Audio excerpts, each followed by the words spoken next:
Three Muslim college students were shot dead near the University of North Carolina at Chapel Hill.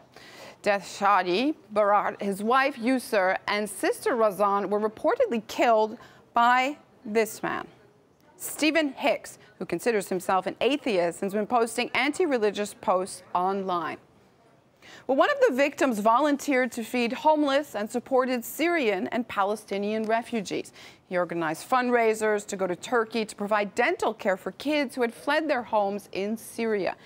Dozens of people, maybe even hundreds, thousands, paid tribute to the young Muslims on Twitter, expressing their support for the victims' families. But many of them are wondering why the media remains silent. A new hashtag, Muslim Lives Matter, called for the attention of the mainstream media for the tragedy.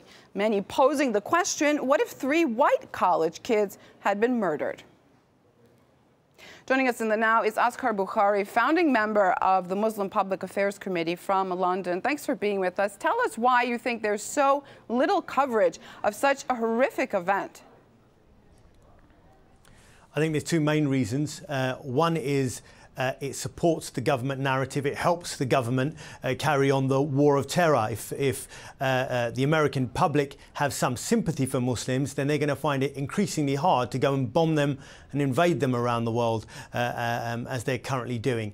So they don't like to see Muslims as the victim. They don't like to have any sympathy for those. So it's not in their interest. The other sad fact is that the Islamophobia industry, this well-funded, interconnected, cross-country industry that's booming right now against Muslims, has a massive following and growing following within America. So again, that does not support the Muslim being the victim, gunned down due to this kind of hatred against Muslims, does not help them. So it's almost ignored as if it's a standard occurrence for people to gun down three innocent Muslims. If it had been the other way around and a white guy, three white guys had been gunned down by a Muslim, you know as well as I do, it'd be wall-to-wall coverage, not just in America, but right around the world. I think it would be called a terror attack. And asking, that makes me want to ask you, you have no doubt that this is a religious hate crime, I assume.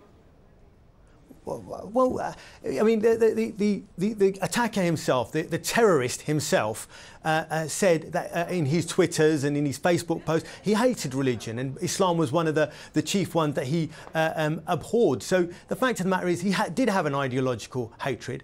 Why he chose Muslims has got to be called into question. No one's even talking about that. Why? If it had been the other way around, even before they were even sure of the motives of the character, if they knew it was a Muslim that had done it, they didn't exactly know why, that people would be, or the media would be there minute by minute updating the world as to what was going on. Here, it's almost like a news blackout, not just in America, but it's not news in really anywhere around the Western world. And questions have got to be asked why. The very strange thing is, apart from your excellent channel, really, social media has driven the interest in this story. People have said, well, why is this not being covered? We are going to cover it. And that's forced some news channels to have a little, a little bit in their article, at the bottom of their page on their website or something about the story. But really, their credibility is shot to pieces over this story. I agree. We're getting a little bit of coverage as we come into the later hours of Wednesday, but early this morning, of course, there was almost nothing. 12 people, of course, were killed during the Charlie Hebdo attack. It sparked mass demonstrations across the world. 3 Muslims shot dead. Is it fair to compare these two events? Why is it not fair? Both carried out by people who had an ideological bent, had an ideological reason to carry out their terrorist attacks. Both ended up killing innocent people, but only one carries national outrage, gets leaders from across the Western world to go on a march, including the Israeli leader, to fly in to Paris and go on a march, condemning terrorism. Only one gets, I think, almost a million people out in France, and thousands of people out even in London, talking about how terrible this terrorist attack was. And only one gets the media coverage and the political coverage and and condemnation and not the other. And you've got to ask why. What's the difference here?